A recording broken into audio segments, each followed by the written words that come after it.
Hello friends, क्या आप Brian Acton को जानते हैं?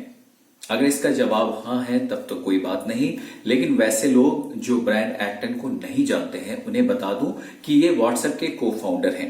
जी हाँ, व्हाट्सएप बनाने के पीछे जो ब्रेन है वो बेसिकली ब्रायन एक्टन का है। साल 2009 में व्हाट्सएप शुरू हो चुका था, लेकिन इसके पहले की कहानी मजेदार ये है कि एक वक्त ऐसा था जब ब्रायन के पास जॉब नहीं थी और उन्होंने फेसबुक में अप्लाई किया था। क्या उन्हें जॉब मिलेगी? तो फेसबुक ने उस वक्त उन्हें जॉब तक नहीं दिया था, लेकिन इसी फेसबुक ने साल 2014 में 19 बिलियन यूएस डॉलर्स में ये जो व्हाट्सएप है उसे खरीद लिया था।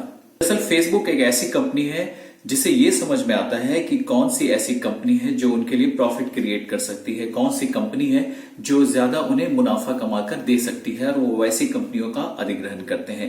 इसी कड़ी में पहले इंस्टाग्राम आया था और बाद में व्हाट्सएप भी आया। तो दोस्तों, यहां पे ब्रायन एक्टर का जिक्र आखिर क्यों कर रहा हूं?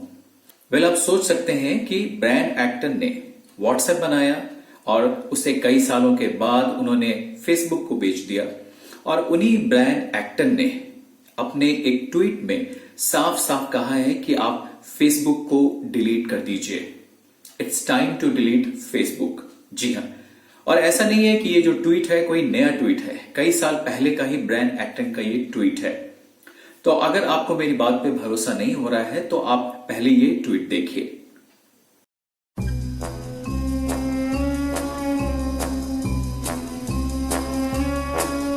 तो दोस्तों, आपने देखा ये ट्वीट ब्रायन एक्टन का जिन्होंने व्हाट्सएप बनाया था। और दोस्तों, मजेदार बात तो ये है कि व्हाट्सएप में जो नई प्राइवेसी पॉलिसी आई है उसके बाद से लगातार इस पे विचार विमर्श हो रहा है कि क्या लोगों को आगे व्हाट्सएप के साथ जुड़ा रहना चाहिए या कोई अल्टरनेटिव ऐप है जिसका वो इस्तेमाल कर सकते हैं। तो लोगों के जहन में दो नाम बहुत ही तेजी से आ रहे हैं। वो पहला है टेलीग्राम और दूसरा है सिग्नल। तो यहां आपकी जानकारी के लिए बता दूं कि ये जो सिग्नल ऐप है ये व्हाट्सएप से कहीं ज्यादा सुरक्षित है, और इसको बनाने वाले कौन है? इसको बनाने वाले भी ब्रायन एक्टन है। जी हां, व्हाट्सएप की तरह ही जो ये सिग्नल ऐप है उसका निर्माण भी ब्रायन एक्टन ने ही किया है, और ये व्हाट्सएप से कई गुना ज्यादा अच्छे फीचर्स रखता है। तो यहां जो ब्रायन एक्टन ने ट्वीट किया था उसके पीछे की जो कहानी है वो समझना बहुत जरूरी है कि एक इंसान जो कि अपने प्रोडक्ट को किसी कंपनी को बेचता है और उसमें कई साल गुजारने के बाद उसे ये बात अच्छी तरह से समझ में आ जाती है कि ये जो कंपनी है वो कहीं से रिलायबल नहीं है, भरोसेमंद नहीं है, और इसी वजह से उन्होंने फेसबुक को डिलीट करने के लिए कहा। During the 2016 campaign, as Cambridge Analytica was providing support to the Trump campaign under Project Alamo, were there any Facebook people involved in that sharing of technique and information? दोस्तों, अभी हाल ही में Facebook ने US president Donald Trump के account को freeze किया है। ये वही फेसबुक है जो एक वक्त डोनाल्ड ट्रंप के लिए कैंपेनिंग का काम कर रही थी। उस वक्त ये डोनाल्ड ट्रंप के लिए प्रचार का काम कर रही थी।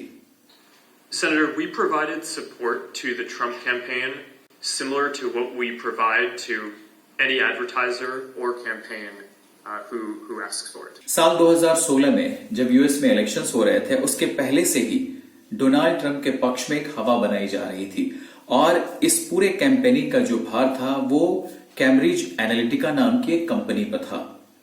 और कैम्ब्रिज एनालिटिका को ये डाटा एक यूनिवर्सिटी के रिसर्चर्स ने प्रोवाइड कराया था, जिन्होंने फेसबुक पे एक ऐसा ऐप डेवलप किया था जो लोगों से क्विज करके कुछ सवाल पूछ रहे थे, और इसके माध्यम से उन्होंने करीबन 8 से 9 करोड़ लोगों का डेटा जो है वो कलेक्ट कर लिया था।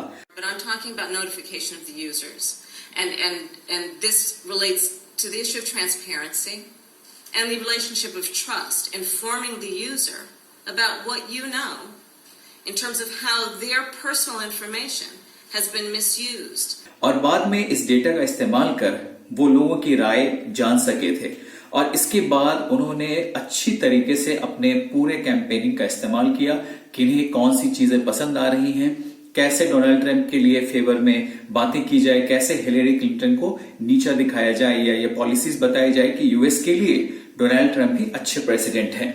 तो दोस्तों, इसका नतीजा ये हुआ कि लास्ट प्रेसिडेंशियल इलेक्शंस में जो हिलेरी क्लिंटन के जीतने के ज्यादा चांसेस थे वो चुनाव हार गई। और इस बार भी जो यूएस में प्रेसिडेंशियल इलेक्शंस हुए, आपने खुद देखा कि जो बाइडेन चुनाव जीतने के बाद भी डोनाल्ड ट्रंप ने वहां क्या क्या नहीं किए, और वो किसी हद तक ये मानने को तैयार नहीं हुए कि वो राष्ट्रपति पद का चुनाव अब हार चुके हैं।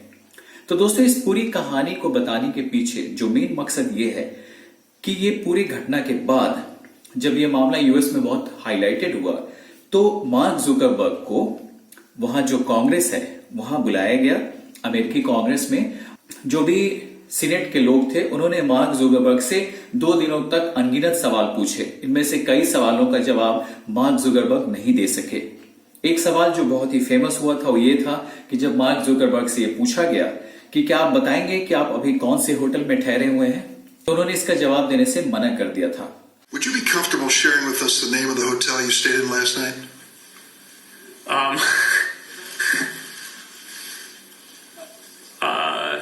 No. जब मार्क जुकरबर्ग से ये पूछा गया कि आपने इस हफ्ते किन लोगों को मैसेज किया है कि आप ये बताना चाहेंगे, तो इस पे भी मार्क जुकरबर्ग ने कुछ नहीं कहा था। If you've messaged anybody this week, would you share with us the names of the people you've messaged? Senator, no, I would probably not choose to do that publicly here. दोस्तों, बाद में senator ने अपनी प्रतिक्रिया में कहा कि जब आप अपनी छोटी से छोटी जानकारी भी शेयर नहीं करना चाहते हैं तो फिर कैसे उम्मीद करते हैं कि पब्लिक जो है अपनी सारी जानकारियां आपके प्लेटफॉर्म पे आकर शेयर करे, क्योंकि आपका वो बिजनेस गोल है, आप उनके डेटा को एनालाइज करते हैं और बाद में उससे प्रॉफिट कमाते हैं। Question basically of what information Facebook's collecting, who they're sending it to, and whether they ever asked me in advance my permission to do that. दोस्तों, कैम्ब्रिज एनालिटिका का ये जो मामला हुआ था उसके बाद मार्क जुकरबर्ग को माफी मांगनी पड़ी थी। उन्होंने बकायदा अखबारों में इश्तहार डाले थे और माफी मांगी थी। अगर आपने वो एडवर्टीजमेंट अभी तक नहीं देखा है तो ये देखिए।